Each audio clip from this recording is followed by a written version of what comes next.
አያገባንም ስንል አውቃ ነው ወይ? አንዳንዴ አውቀንበት ሲሆን አምነንበት ሲሆን ትክክለኛ ያው ቲክቶክ ላይ አስተማሪ የሚባሉ አስተማሪዎች ወሳኝ የሆኑ ሃይማኖቱን በስርዓቱ የሚያውቁ ሰዎች ልታቂ እዚህ ላይ ጎደለሽ ምን እንደሆነ ይወድሽ ብላ ለምስልሽ ቢዚዬ ከመጀመሪያው ምን እንዳጣሽ ከዛ በኋላ ደግሞ የሚቀጥለው የሚመጣው ሃይማኖት ደግሞ ምንድነው ላንቺ ፕሩቭ የሚያደርግልሽ ነገር እዚህ ጋር ውሸት የሆነው ነገር እዛ ጋር እውነት የሚያደርግልሽን ማወቅ መጽሐፍ ቅዱስ ማንበብ እጅሽ ላይ ነው ያለው እና እሱን አድርጊ። ከዛ በተረፈ ግን ትልቅ ሰው ነሽ፣ የራስሽ ምርጫ አለሽ። እኛ ሙስሊም ስለሆንሽ እህትነታችን አይቀርም፣ ክርስቲያን ስለሆንሽም ደግሞ ምንም ይሄ እንትን አንሰጠውም። ገብቶሻል? አንቺ ነሽ፣ በቃ አንቺን ነው በማንነትሽ ነው የምንወድሽ፣ ፍላጎትሽን ደግሞ እናከብራለን። ቤተሰብሽንም እኮ ስለዚህ አመኝበት እወቂ። ነገ ሌላ ወይኔ ልክ እንደ ቤዛ መሆን እኮ ፈልጋለሁ ብሎ ለሚመጡ ሰዎች አንቺ አስተማሪ ለመሆን ማወቅ ተገቢ ነው። እውቀት ከምንም በላይ ለሁላችንም ይጠቅመናል።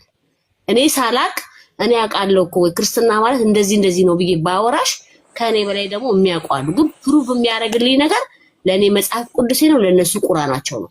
ቁርአናቸውን የምታነቢ ከሆነ በትርጉምም በአማርኛም ግን ዲቴል በምንዬ አሳጥሩ። እኔም ሀሳቤን የተረጋጋ ሀሳቤን ሰጥቼ ልውጣ። ሁላችሁም ወንድሞቼ እዚህ ውስጥ ያላችሁ ትልልቅ ሰዎች ናችሁ፣ የቀራችሁ ምናምን። እኔ እውነቱን ስነግራችሁ እግዚአብሔር ምስክሬ ነው፣ ክርስቲያን ነኝ። ግን ለሙስሊም በጣም ሪስፔክት አለኝ። ስለ ሙስሊም ብትጠይቀኝ አንድ ባንድ ልነግርህ እችላለሁ። ይሄ 7 ሚስት 4 ሚስት ምናምን ብለው አፋቸውን የሚከፍቱት ሚዲያ ላይ ስለሱ ብትጠይቀኝ እኔ እመልስልሃለሁ። ከፈለክ ልንገርህ ፍቃደኛ ከሆንክና አውቃለሁ። በእምኒ እውነት ሚውት አድርጊና እኔ ለሙስሊም ሪስፔክት አለኝ። ሙስሊም ባልሆንም በጣም ሪስፔክት አለኝ። ለሃይማኖታችሁ ያላችሁ ክብር፣ ለነብያችሁ ያላችሁ ክብር ከራሳችሁ በላይ ስፔሻሊ ለነብያችሁ ያላችሁ ፍቅርና ውዴታ እማዬ ትሙት እኔ በእናቴ ምዬ ነው የምነግራችሁ። እደግፍላችኋለሁ። በጣም ደስ ይላል። አንድ ሰው ተነስቶ ስለ ሙስሊም የሆነ ነገር ሲነሳ የምትተባበሩት ነገር ምናምን ደስ ይለኛል። ኢቭን እኛ ጋር ክርስቲያኖች ጋር ይሄ ነገር ቢኖር ጥሩ ነው። ተከባብረን እንኖራለን። ለማንኛውም በቤዛ ጉዳይ ቤዛ ራሷ ታውቃለች። እናንተን ግን የሆነ እኔ የቀልዴን ነው እንትን እያልኩኝ ነው እያሾፍኩኝ ምናምን ዝም ብዬ ስለምንቀለቀል ነው እንጂ ቁም ነገር እንትን ማለት ስም እናንተን ላስከፋ ምናምንም አልችልም። ወንድሞቼ እህቶቼ ናችሁ። ነገ ብቸገሩ የምትረዱኝ እናንተ ናችሁ። እኛ አንድ ነገር ልንገራችሁ፣ አንድ ነገር የማውቀው ስለ ሙስሊም ልንገራችሁ። በጣም የምወደውና እዚህ ሚዲያ ላይ የማይቀበሉት ልንገራችሁ። በሙስሊም 4 ይገባል ይላሉ። ትክክል ነው፣ ይገባል። ግን ለምን እንደሚገባ ታውቃላችሁ? ሚስት 4 ይፈቀዳል፣ እንደዚህ ነው ብለው ይላሉ። እውነት ቆይ አንዴ የማውቀው ልንገራችሁ። ከተሳሳትኩኝ ታርመኛለህ። ሙስሊም አንድ ወንድ 4 የሚያገባው ለምን እንደሆነ ታውቃላችሁ? እኔ ቁርአን ላይ እንደአነበኩትና እንደሰማሁት ቢኖር እነዛ 4ቱ ሴቶች አሁን ነብይ 7 ያገቡት ለምን እንደሆነ ታውቃላችሁ? ሴት አተው ወይ ሴት ፈልገው አይደለም። የተጎዱትን ባላቸው ሄደው በጦር ሜዳ የሞቱትን በቃ ምንም ሰው የጠላቸውን ይሆነ በቃ ባሎቻቸው በሆነ ነገር ይሆነ ይቅርታ ግን ያው ሙሉን ላላቀው ይችላል ስለምቸኩል ሰውራ ያንን ነገር በማሰብ ነው እንጂ ወይ ሴሰኛ ሆነው ወይ ሴተኛ ሆነው ሴት ወደው ወይ ሴት ፍላጎት ኖሯቸው አይደለም ያንን ነገር ያደረገው። ብዙ ሚዲያ ላይ የኛዎቹም አንዳንድ ጊዜ ግርግር የሚናገሩትና እኔ እውነታውን ስለማቅ ያናድደኛል። እና ይሄን ነገር እቺን ነገር ካልኩልኩ ይበቃቻል። እኔ እኮ ቁም ነገር አላውራ። ጫውሺ አወዳችሁ። ትክክል ነኝ፣ ማርያምን ትክክል ነኝ። ይሄ ትክክል ነኝ።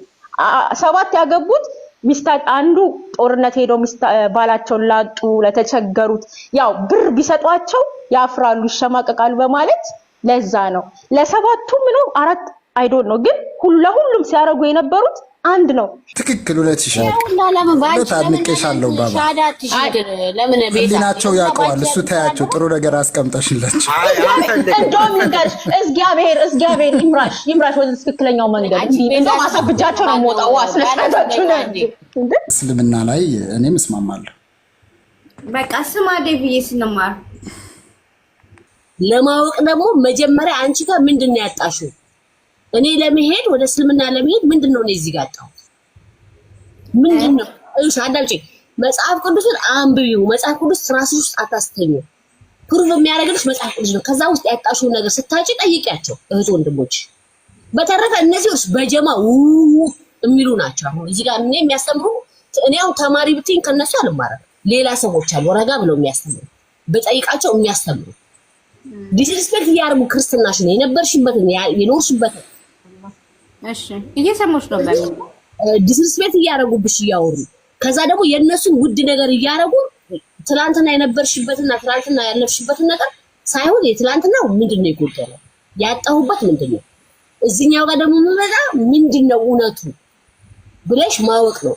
ነገ ደግሞ እኮ እስላሙ ጋር እዚህም እኮ መተሽ እኮ የሆነ ነገር ምን ሆኜ ነው እንዳትይ ጠዋት ማታ ሰልሜ ጠዋት ምን ሆኜ ነው እንዳትይ በምርቃና ስለዚህ ረጋ በይ እህቴ ረጋ በይ ግን በምን እኔ አሁን እስላም አይደለም ቆይ እኔ ይቅርታ ግን ቻው ብዬ መጣሁ በምን ምን ሆነሽ ነው መብቷ እኮ ትማር ምን ችግር አለ የሚጠቅማትን ትይዛለች የማይጠቅማትን ትተዋለች መደገፈሽ መጣሽ እንዴ ዝም በይ ኖ መደገፍ አይደለም የንግስቲን ቀን ይሰይ ኖ እግዚአብሔርን አይደለም እንዴ በምን ምን ኖ አረበም እግዚአብሔርን አንዳንዴም ተይ የማንቀንስተኝ ተይ ይወጣስ የምለው ነው ተናግሬ የምወጣው እኔ ምን መጥፎ ነገር አልተናገርኩም ለመሄድም ማወቅ አለብሽ እዛኛው ጋር የጎደልሽ ነገር ምንድነው ያጣሽው ነገር እዛ ጋር ምንድነው እኔ ምንም አልኩል ሂድ አላለችም ልስማ ነው ልማር ነው ያለችው በምን ሆነሽ ነው እንዴ አይደለም ስለ ሃይማኖት ቀርቶ ስድብ ቁጭ ብለን እያሰማን አይደል ምን ችግር አለ ኖርማል ነው የማንቀንስተኝ ኖርማል ነው በምን ምን ሆነሽ ነው አትፍሪ አንዴ ልችም ትሂድ ምን ሆነሽ ነው በምን በጣም ፈራሽ የንግስቲን ቀን ይስጠኝ እንዴ ሰው ስድብ ቁጭ ብሎ ይሰማል አይደል ትማር ምን ችግር አለ ምን ይማራለሁ ቁጭ እምነት ይዘሽ በደንብ ጠንቅቀን ማወቅ ይገባናል ያንን ጠንቅቀን ሳናቅ በደንብ ሳናቅ ትላንትና ሊዲያ ምን ያህል ታውቂያለሽ እሷ አለማወቅና አለማወቅ ንገርሽ እያወራሁት ኧረ ተው ስለሰው እርግጠኛ ሆናችሁ አታውሩ እንዴ የእውነት ሚውት አድርጊ ሰው ሐሳብ ላይ ማን ሚውት አድርጊ የእውነት አንቺ በግልሽ የራስሽን ሐሳብ መስጠት ትችያለሽ የኔን ሐሳብ በራሴ ሐሳብ ነው የምናገረው አንቺ መሆን ስለማልችል ማለት ነው እና በእርግጥ ወደ ሌላው እምነት ስትሄጂ አንቺ ያለሽበትን እምነት በእውነት ጠንቀቀሽ አውቀሽዋል ወይ ኖረሽበታል ወይ የሚለንን አድርገናል ወይ የሚለውን አይተን ነው እንጂ ጠዋት ተነስቼ ከጴንጤ ጋር ሆኜ ማታ ተነስቼ ኦርቶዶክስ ጋር ገብቼ ከዛ ከሰዓት ተነስቼ ሙስሊም ጋር ገብቼ ይሄ አይሆንም በፍጹም አይሆንም ልናቅ ልንረዳ የያዝነውን ነገር ልናቀው ልንረዳ ይገባል እኔም አውቅ ያለው ዕውቀት ኖሮኛል እያልኩ አይደለም ግን በእኔ በራሴ እምነት ላይ የተደረገልኝን አውቃለሁ ያደረገልኝን አውቃለሁ ስለዚህ የያዝኩትን እምነቴን በደንብ አውቀዋለሁ ስለዚህ በዛ ነገር ላይ ለመጠንከር የበለጠ ጥሩ ሆኖ እግዚአብሔርን አስደስቶ ለመኖር እንጂ ተነስቼ በየቦታው እምነት ጋር ገብቼ ሲጀመር መከራከርም አልፈልግም ልከራከርም አልችልም አቅሙም የለኝም ልከራከርም አልተጠራውም በቃ የገባኝን የቻልኩትን ላስረዳ እችላለሁ ያለፍኩበትን ላስረዳ እችላለሁ ከዛ በዘለለ ውጭ አሁን ቤዙን እኔ ትላንት ስዘምር ስላየው ዛሬ ጠምጥማ ይኸውና እንዴ እና በጣም ተነገጥኩኝ ማለት የሙስሊም ብቻ አይደለም ሻርፓይ ነው ማናችንም እናረጋለን አርገንም እንወጣለን ግን የሆነ እንደዛ መሰለኝና ትላንት እንደዛ ላየውሽም ወይ በዚህ ዛሬ እንደዚህ ሲሆን አንዳንዴ ብዙ ጋር ጥልቅ ብለን ስንል ከእግዚአብሔር መንገድ ልንወጣ እንችላለን እግዚአብሔርም ሊያዝንብን ይችላል በእምነታችን ደግሞ ልንከራከርም አይገባም በቃ ሁሉም በእምነቱ ላይ እግዚአብሔር አላውንም የያዘ ኦርቶዶክሱም የያዘ ፕሮቴስታንቱ ሁሉም እምነት ላይ ማለት ነው እግዚአብሔር በቃ የየራሱ ላይ ያመነበት የሚችለው በቃ የተረዳው መጠን አለ በቃ ያንን ይዘን ለመሄድ መሞከር ነው እንጂ አሁን በእምኒ ስትናገር ትክክል ናት የተናገረችው እኔ በእምኒ ደግፋለሁ ለምን አውቀሽዋለሁ የተረድተሽዋለሁ ያለቻት ልክ ናት አውቃው ተረዳ እሺ ሊዱ ይጨርስ ጭንቅላት ካልሄደ መቀየር መብቷ ነው ግን ቤዚ ግን እንደዛ አልመሰለች ሊዱ አንድ ነገር አንዴ ቆይ ማሌሽ አንዴ በቃ በእምነት አወራችሁ ብዙ ሊዱ በእምኒ ሊዱ እኔ ከሊዱ ጋር ነው ማውራት ሊዱዬ ቤዚን ታውቂያታለሽ ከዚህ በፊት ቤዚ እኮ ማለት ሃይማኖት ፈጣሪ የለም ብለው ከሚያምኑት ሰዎች ቁጭ ብላ ገብታል እያወያየች ምን የምትል ልጅ ናት እና ይሄ ነገር እኮ ለመጀመሪያ ጊዜ አይደለም እሷ እንደዚህ ስታደርግ ለመጀመሪያ ስልሽ ክርስቲያንም መጥቶ ይወያያል ሃይማኖት አልባም እነዚህ ፌሚኒዝሞችን በጣም ያቃሉ ስለዚህ ይሄ ነገር እኛ ሊያናድደንና ሊያስደንቀን ታይ ብለን ለማለት አንችልም እናንተ ቤዛን አታውቋትም ማለት ነው ማትሙት? እኔ ቤዚን አውቃታለሁ። ቤዚን ሳውቃት ግን ይቅርታ አድርጊና በእንደዚህ ሆነ አይደለም ማውቃት። በሆነ ጊዜ የሆነ ቀን ገብቻለሁ። ልዩነቱ አንቺ ይኸውልሽ የደነገጥሽ ያስደነገጠሽ ሻርቡ ብቻ ሻርብ ስላደረገች እንጂ ባታረግ ኖሮ ምንም እንትን አትይም ነበር። አንቺ ፈጣሪ የለም ከሚል ህዝብ እንደው አሁን ይሄ ተብሎ ነው እንዴ? ሻርፕ አድርጊ እንደዛ እንዲህ ባልተመጣጣ ፀጉሬ ላይ ጣል አድርጌ እወጣለሁ እኮ ነው እኔ መሰለኝ ነው በሚማወራው ባላዬ እኔ ያልኩትን ሲኝ እኔ አንዴ ታወሩ ነበር እናንተ ታወሩ ነበር ምን ታርጉ እንለቀላችኋለሁ ስንወርድ ታወራላችሁ ሁላችሁ እኔ ያልኩት ነገር አዳምጡኝ እኔ እስልምና እንደዚህ ነው አላልኩም ቤዛ በነገራችን ላይ እኔ አውቃታለሁ በደንብ እንደማውቃት ታውቀኛለሽ በደንብም ጠንቅቄ ቲክቶክ ላይ ካሉ ሰዎች በላይ ስለ ቤዛ አቴንሽኗ ምን እንደሆነ አውቃለሁ እምር ነው የማውቀው ፊት ለፊት ነው የምነግርሽ አታውቂኝም ካለችኝ ትንገር አውቃታለሁ አብረንም ስለነበርን ግን እኔ ቤዚን ታሰጥተሽ እኔ ወደ እስልምና ሂጃብ አሰረሽ ምናምን እኔ እንደዚህ አይነት ኢሹ ውስጥ አይደለም ሂጃቡ አይደለም ለምን ዋናውን ካባውን አትለብሰው የሷ ራይት ነው ግን እኔ ጎደለኝ ነገር ካጣው እኔ ከመጽሐፍ ቅዱስ ካጣው መጀመሪያ የራሴ ሃይማኖት ጋር ነው የምጠይቀው ከዛ የጎደለኝ ነገር እዚህ ጋር በቃ ደስተኛ የማያደርገኝ ነገር ሆኖ ካገኘሁት ጥያቄዎች በጣም ሲበዛብኝ ሌላ ሃይማኖት ጋር ይላል እዛ ጋር ትክክል ነው ወይ ብዬ መጀመሪያ የራሷን አቋም ለምን ቤዚ እኔ ታውቃለች ብናገር በጣም ብዙ ነገር ስለምናገር ነው የራስሽ መጀመሪያ እወቂው የራስሽ ሰዎች ጋር ምንድነው የጎደልሽ የመጽሐፍ ቅዱስ ጥያቄ ነው ያለሽ የመጽሐፍ ቅዱስ ሮንግ የሆነ ነገር ያገኘሽው ጥቅሶችን ያዥ ጠይቂ አንዱን አምላክ በብቸኝነት የሚያመልክ ሁሉን ነገር ለሱ የሰጠ ማለት ነው ለማን ለዚያ ካለመኖር ወደ መኖር ላመጣው ሁሉን ነገር ለፈጠረው አምላክ ማለት ነው ማነው እሱ የፈጠረው አምላክ ስሙ ሬቲም ላውራና እንትን ትላለህ ያው ሁሌ እያስተማርኩህ ነው አልገባህ አለ ምን ላድርግ እስኪ አሁን የኔ ጊዜ ስለሆነ ልጨርስና ታወራለህ አንተ ደግሞ ስሙን እየቀጠልክ አንተ አስተምረኝ አታውቅም ልጨርስ አሁን አታቋርጠኝ አይሻልም አንተውና ለማን ነው የምንገናኘው ልጨርስ አንዴ ቤዚ አስወረጅ ሐሳቤን ስንማር ቆይ ቤዚ አስወረጅ ቆይ ዝም በል ትንሽ ስለዚህ ሙስሊም ማለት ምንድነው የዓለማቱን ጌታ አንዱን አምላክ በብቸኝነት የሚያመልክና የሚገዛ ማለት ነው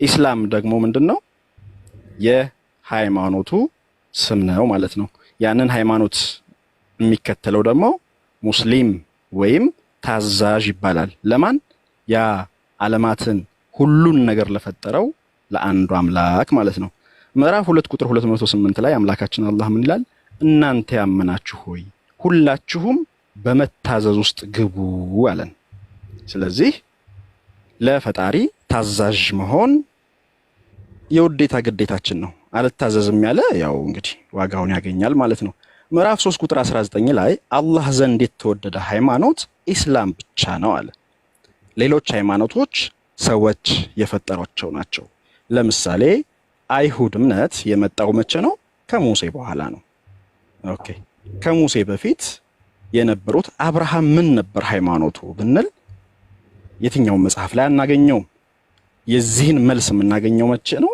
ቁርአን ላይ ብቻ ነው ለዚህ ምን ነበር አብርሃም ሙስሊም ነበር ይልናል ስለዚህ ሙስሊም ማለት አንዱን አምላክ በብቸኝነት ማምለክ መገዛት ከሆነ እስልምና መቼ ነው የተጀመረው የሚለው ነገር ይነሳል አብሮ እስልምና የተጀመረው መቼ ነው ስንል ፍጥረት መፈጠር ከጀመረበት ጊዜ ጀምሮ ለምሳሌ ከሰው በፊት ከጅኖች በፊት መላእክት ነበሩ ምዕራፍ 3 ቁጥር 83 ላይ በሰማያትና በምድር ያሉት ሁሉ በውድም በግድም ለእርሱ የታዘዙ ወደ እርሱም የሚመለሱ ሲሆኑ ከሃዲዎች ከአላህ ሃይማኖት ሌላን ይፈልጋሉን ይላል እዚህ ጋር የታዘዙ ተብሎ የተቀመጠው ቃል አስለመ ሲሆን ሙስሊም የሚለው ቃል ይወጣበት ነው ማለት ነው በውድም በግድም ለአላህ ይታዘዛሉ ይገዛሉ ሲል ምን ማለት ነው ከተባለ ምንድነው ፍጥረት ሁሉ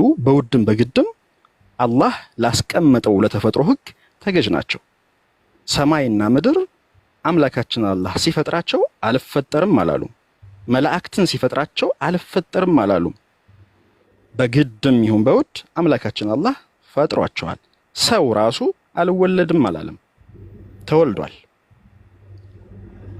ፀሐይና ጨረቃ ራሱ ሙስሊሞች ናቸው ከፍጥረት።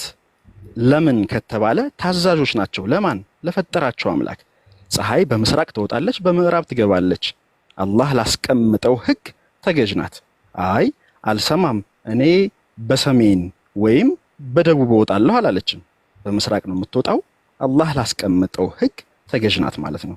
ስለዚህ የሰው ልጆችም ሲፈጠሩ በአላህ ላስቀምጠው ወይም ደግሞ መፍጠር በፈለገ ሰዓት ተፈጥረዋል። አልፈልግም አልሰማም አላሉም። ስለዚህ ሁሉም ነገር ምንድነው? ሙስሊም ነበር ማለት ነው። የመላእክትን ካየን ጂኖች ጂን ምዕራፍ 15 ቁጥር 27 ላይ አምላካችን አላህ ጂንንም ከሰው በፊት ከእሳት ነበልባል ፈጠርነው ይላል። ምዕራፍ 2 ቁጥር 21 ላይም እናንተ ሰዎች ሆይ የፈጠራችሁን እነዚያንም ከእናንተ በፊት የነበሩትን የፈጠረውን ጌታችሁን አምልኩ ብሎ በግልጽ ይነግረናል ማለት ነው። ጂን የሚባለው ፍጥረት ልክ እንደ ሰው ነፃ ምርጫ ያለው ከፈለገ የማመን ከፈለገ የመካድ መብት ያለው ፍጥረት ነው። ልክ እንደ ሰው ልጅ ከፈለገ ያምናል፣ ካልፈለገ ይክዳል። ካመነ ሽልማት ምንዳ ጀነት አለው፣ ከካደ ቅጣት ጀሃነም አለው። ልክ የሰው ልጅም እንደሚደርስበት ማለት ነው። እንደ ኢስላም አንዱ በአንዱ ኃጢአት አይጠየቅም። ማንም በራሱ ባጠፋው ጥፋት ብቻ ይጠየቃል። መልካም የሰራ ምንዳውን ወይም ሽልማቱን ያገኛል። ለሊዲያ ምንዳ ስል አረበኛ ስለሆነ ይቅርታ ወደ አማርኛ ላድርገው፣ ሽልማት ያገኛል። ያጠፋም አልቀበልም ያለ የካደም ቅጣት ይገባዋል። መልካም ለሰራ ሽልማት፣ ላጠፋ ደግሞ ጅራፍ ማለት ነው። ስለዚህ ጂን የሚለው ሚስኮንሰፕሽን የሚፈጠረው አንዳንዴ ምን ላይ ነው? ጂን የሚለው አጠቃላይ ልክ የሰው ልጅ ስንል የመጀመሪያው የሰው ልጅ አዳም እንደሆነ ሁሉ የጂን ፍጥረት ደግሞ የመጀመሪያው ማን ነው? ኢብሊስ ይባላል ማለት ነው። የሰው ልጅ የሚባል ፍጥረት እንዳለ ሁሉ ጂን የሚባል ፍጥረት አለ።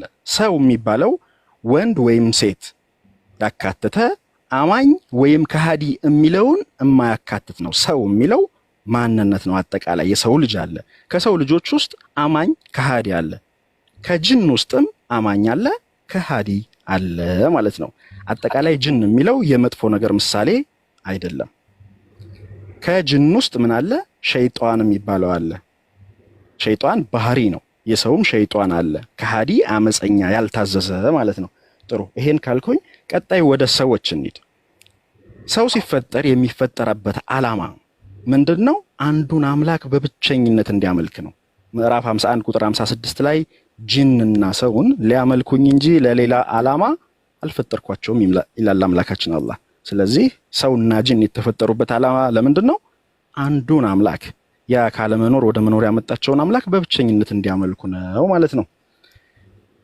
ስለዚህ ይህ ኢስላም የሚለው እምነት የተፈጥሮ ሃይማኖት ነው። አዳምን ከፈጠረ በኋላ ከአዳም ጀርባ ዘሮቻቸውን በማውጣት አምላካችን አላህ ምን አድርጓል? ቃል አስገብቷቸዋል። ምዕራፍ 7 ቁጥር 172 ላይ ጌታህም ከአዳም ልጆች ከጀርቦቻቸው ዘሮቻቸውን ባወጣና ጌታችሁ አይደለሁም ምን ሲል በነፍሶቻቸው ላይ ባስመሰከራቸው ጊዜ የሆነውን አስታውስ አለ። ጌታችን ነህ መሰከርን አሉ። በዚህ ሰዓት አምላካችን አላህ ምን አላቸው? በትንሣኤ ቀን ከዚህ ኪዳን ዘንጌዎች ነበርን እንዳትሉ አለ። ስለዚህ አምላካችን አላህ ሁሉንም ነፍስ ፈጥሮ ከአዳም ጀርባ ምን አድርጓል? አስመስክሯቸዋል፣ ቃል አስገብቷቸዋል። ከዚህ ኪዳን ዘንጌዎች እንዳትሆኑ ብሎም ነግሯቸዋል። ስለዚህ ሰው ሲፈጠር በምን ላይ ነው? በተፈጥሮ ላይ ነው። ያ ተፈጥሮ ደግሞ ምንድነው? ታዛዥ ነው። ታዛዥ የሚለው ቃል ደግሞ በአረበኛ ስንወስደው ምንድነው? ሙስሊም ነው። ካደጉ በኋላ ሌሎች እምነቶች ላይ ስንመለከት ምንድነው የሚሆነው? ቤተሰቦቻቸው ክርስቲያን ከሆኑ ክርስቲያን ያድርጓቸዋል፣ አይሁድ ከሆኑ አይሁድ ያድርጓቸዋል። እሳት አምላኪ ዞሮስታራውያን የሚባሉት ከሆኑም ያንን እምነት እንዲከተሉ ያድርጓቸዋል። ኢስላም ግን አንድ ሙስሊም ልጁን ሲወልድ ምንም የሚያደርገው ነገር የለም፣ በተፈጥሮ ላይ ነው። የሚቀይረው ነገር የለም። ተፈጥሯል፣ ተወለደ፣ በዛው ይቀጥላል። ይሄ ነው ኢስላም ላይ ያለው አመለካከት። ኢማሙ ሙስሊም መጽሐፍ 40 ሐዲስ ቁጥር 6853 ላይ ከአቡ ሁረይራ እንደተላለፈው የአላህ መልእክተኛ ሰለላሁ ዐለይሂ ወሰለም እንዲህ አሉ። ማንም የሚወለድ ሰው በፊጥራ ወይም በኢስላም ላይ ሆኖ እንጂ አይወለድም። ወላጆቹ ግን አይሁዳዊ ያደርጉታል ወይም ክርስቲያን ያደርጉታል ወይም ዞሮስተሪያን ያደርጉታል እንጂ አለ። ስለዚህ ሙስሊም ሲፈጠር የሚጠመቅበት የሃይማኖት ጥምቀት ምን ይባላል? ኢስላም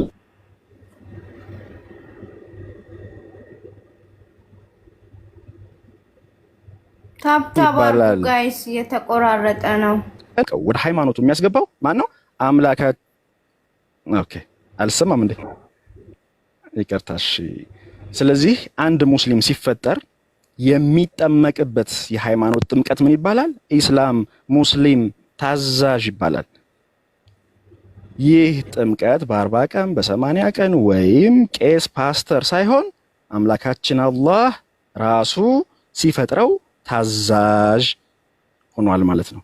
ስለዚህ የተፈጥሮ ሃይማኖት ምንም የማይከለስበት የማይጨመርበት አላህ እንደፈጠረው እሱኑ በማምለክ እስከ መጨረሻው የሚሄድበት ሃይማኖት ኢስላም ይባላል ማለት ነው። አማኙ ደግሞ ሙስሊም ይባላል።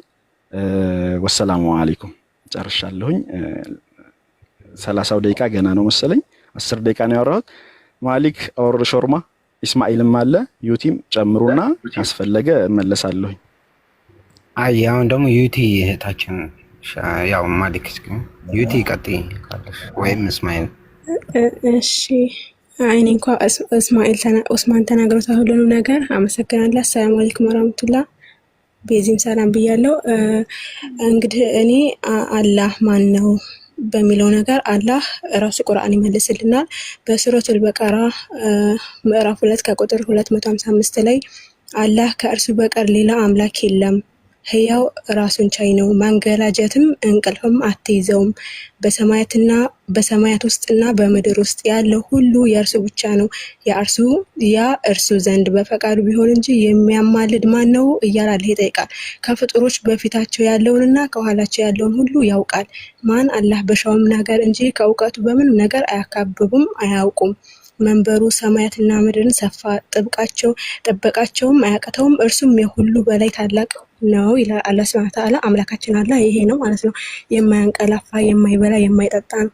ታዲያ ነብያቶች ይሄንን አምላክ ነው ወይ የሰበኩት ስንል ታዲያ ነብያቶች ይሄን አምላክ ነው ወይ የሰበኩት ስንል አንድ በአንድ እናያለን። ምሳሌ አደም አለይሂ ሰላም በሱረቱል በቀራ ላይ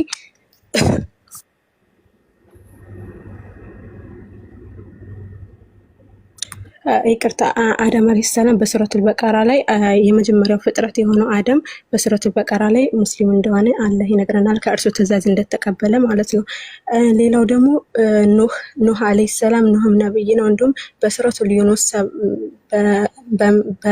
ዩኑስ ከቁጥር 72 ላይ ኑህ ከሙስሊሞቹ እንደሆነም ታዘዝኩ እያለ ኑህም ራሱን ሙስሊም እንደሆነ ይገልጽልናል። እንዲሁም ያዕቆብ ታላቁ ነብይ ምን ብሎ ነው የሰበከው ስንል በሱረቱል በቀራ ምዕራፍ 2 ከቁጥር 132 ላይ ያዕቆብም ልጆቹን አዘዘ፣ ልጆች ሆይ አላህ ለእናንተ ሃይማኖትን መረጠ፣ ስለዚህ እናንተ ሙስሊም ሆናችሁ እንጂ አትሞቱ ሲል ነብይላህ ያዕቆብም ልጆቹን ይሰብካል።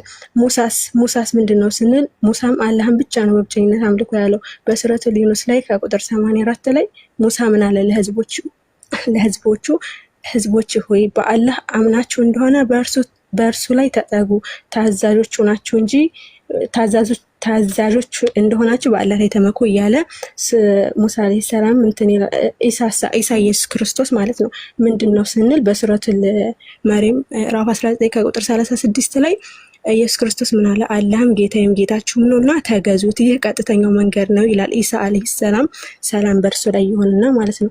እንዲሁም የኢየሱስ ክርስቶስ ሐዋርያቶች ምንድናቸው ካለ በሱረቱል አሊ ኢምራን ላይ ከቁጥር 52 ላይ ኢሳ ከእነርሱ ክህደት በተሰማም ጊዜ ወደ አላህ ተጨምረው ረዳቶች እነማን ናቸው ባለ ጊዜ ሐዋርያቶቹ ምን አለ? እኛ የአላህ ረዳቶች ነን።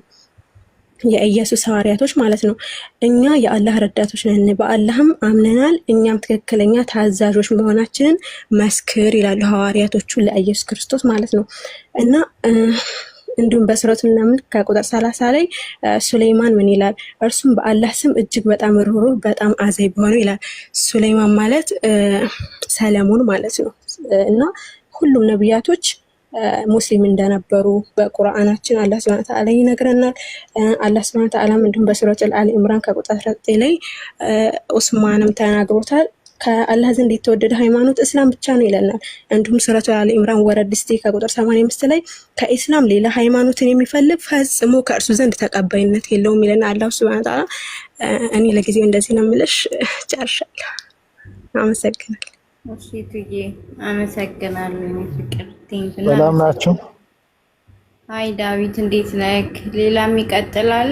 ልትቀጥለው ዳዊት? ሰላም አለይኩም ወራህመቱላሂ ወበረካቱ።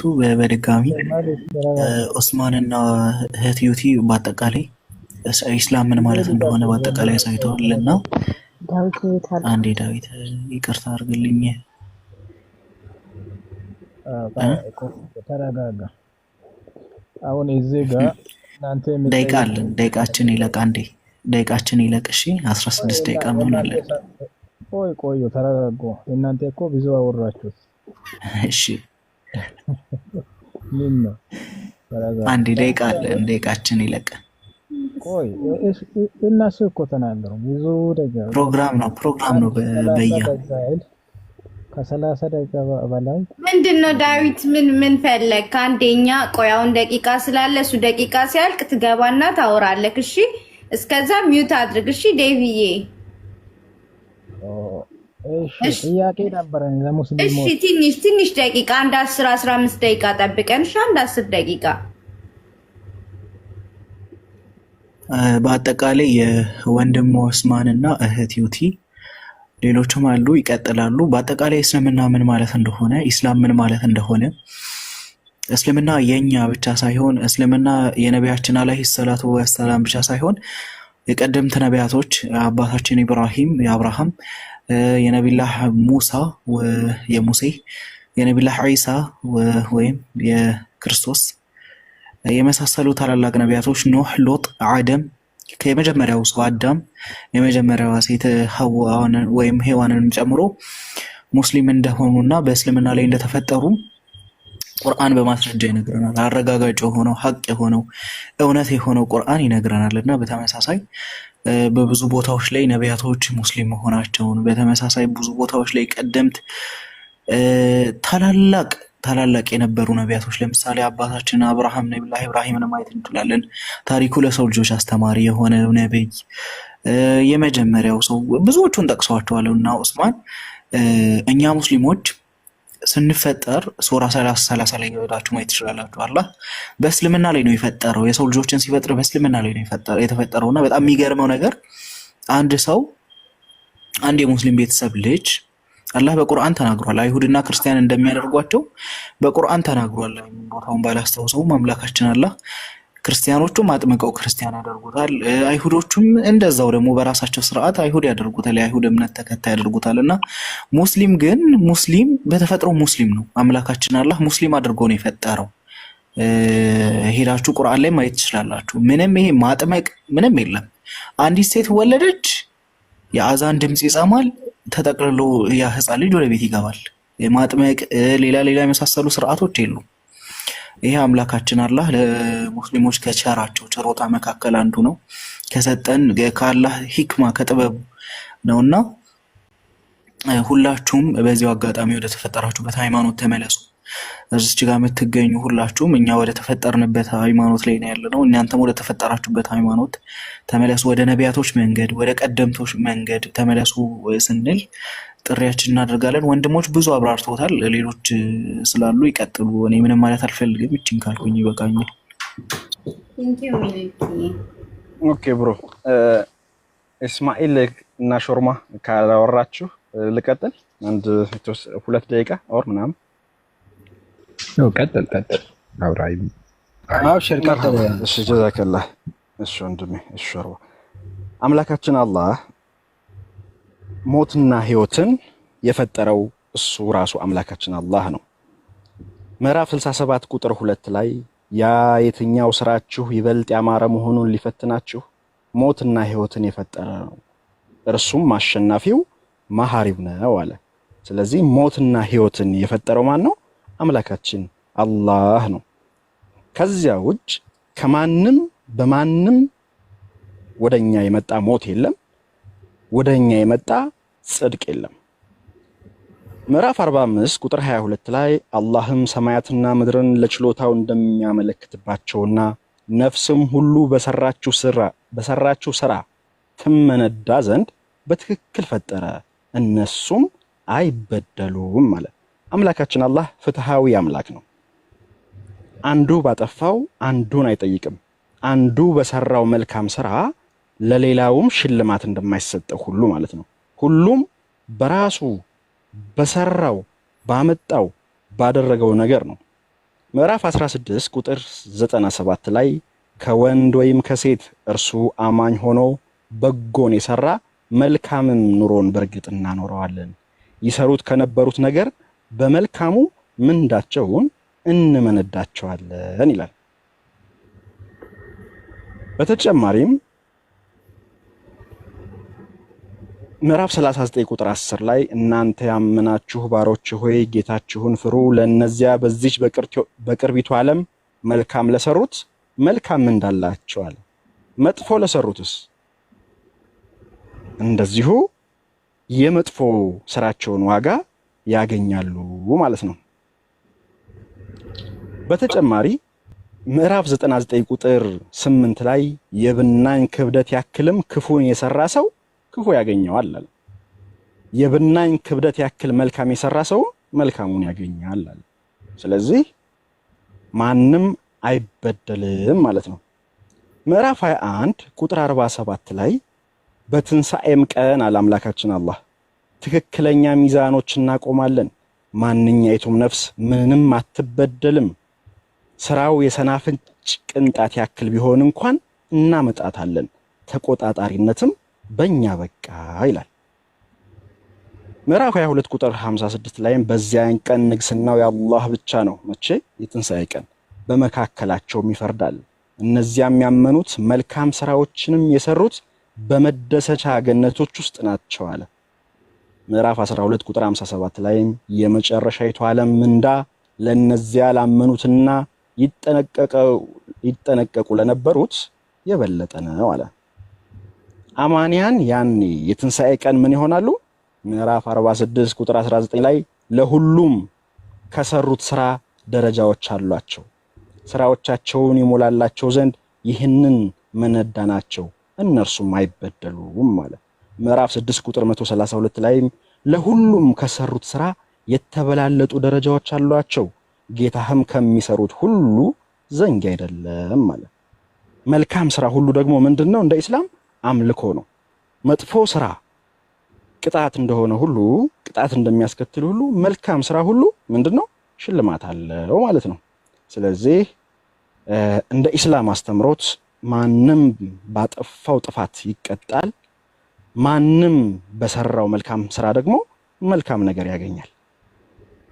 አባቴ፣ አያቴ፣ ቅድመ አያቴ ወደ ላይ ተቆጥሮ 1000 ትውልድም ቢሆን ያ በሰራው ኡስማን ጋር የሚመጣ ነገር የለም። ባልሰራሁት፣ ባልነበርኩበት፣ ባላማከሩኝ በአዳምና ሔዋን ጥፋት እንደማልቀጣ ሁሉ ባልነበርኩበት ሞተልኝ በምለው ወይም በሚባል ማንነት መልካም ነገር አላገኝም፣ ሽልማት አላገኝም። የኢስላም አስተምሮ ይሄ ነው። እንደ ሎጂክ ራሱ ብንመለከተው እዚህ ጋር ለምሳሌ ቤዚ ያለች፣ ቤዚ በጣም የተጋነነ ሀብት ያላት ሴት ናት። በውስጧ ከ1000 በላይ ሰራተኞች አሏት፣ ግን ዱርዬዎች ናቸው። ሀብቷ መነዘሩት፣ አጠፉት። በዚህ ተቆጣችና ልቀጣቸው አሰበች፣ ግን ደግሞ ትወዳቸዋለች። ስለዚህ ምን አለች? እንዳልቀጣችሁ ወዳችኋለሁ፣ ስለዚህ በጣም የምወደው ልጅ ስላለኝ እሱን እቀጣላችሁና እናንተን ነፃ አላችኋለሁ። ካን ዩ ኢማጂን? አስባችሁታል? ያስኬዳል? ስለዚህ አምላክ ደግሞ ለኛ ለህሊናችን የሚከብድ ነገር አምላክ ደግሞ ከማንም በላይ እውነተኛ ነው፣ ከማንም በላይ ፍትሃዊ ነው። ስለዚህ አንዱ ባጠፋው አንዱን አይቀጣም፣ አንዱ በሰራው ጥሩ ነገርም ደግሞ ለሌላው አይሄድም። ሁሉም የሥራውን ዋጋ ነው የሚያገኘው ማለት ነው። እኛ ሙስሊሞች ኢስላም ማለት ምንድነው? ኢስላም የነቢያት ሃይማኖት ነው። ስለ አምላካችን ደግሞ ፍትሃዊ ነው። ሁሉንም ሰው ከአደም ጀምሮ የፈጠረው አምላካችን አላህ እንደሆነ ከቁርአናችን መረጃ አቅርበናል። ሁሉም ፍጥረት ለአምላክ ታዛዥ መሆኑን አምላክ እንደፈጠራቸው ከቁርአናችን አሳይተናል። ከአደም ጀምሮ እስከ መጨረሻውና መደምደሚያው ነብይ እስከ ነብዩ መሐመድ ሰለላሁ ዐለይሂ ወሰለም ድረስ ያሉት ሙስሊሞች እንደሆኑ ከቁርአናችን መረጃ አሳይተናል። እስኪ ደግሞ የክርስቲያን ወገኖቻችን አሉ እነ ሬድቲም እስኪ የክርስትናው የተወሰነ 30 ደቂቃ ስጫቸውና እስኪ ሁሉም ነቢያቶች ከአደም ጀምሮ ክርስቲያን እንደሆኑ ከባይብላቸው ያሳዩን። አምላክ ፍትሃዊ መሆኑን ከባይብላቸው ያሳዩን። አንዱ ባጠፋው አንዱን ይቀጣል ወይስ ፍትሃዊ ነው የሚለውን ያሳዩን። 30 ደቂቃ ስጫቸውና እኛ የኢስላም አስተምሮ የነቢያት አስተምሮ የአምላክ ፍትሃዊነትን ሰዎችን የፈጠረበት እምነት ምን እንደሆነ ከቁርአን አሳይተናል።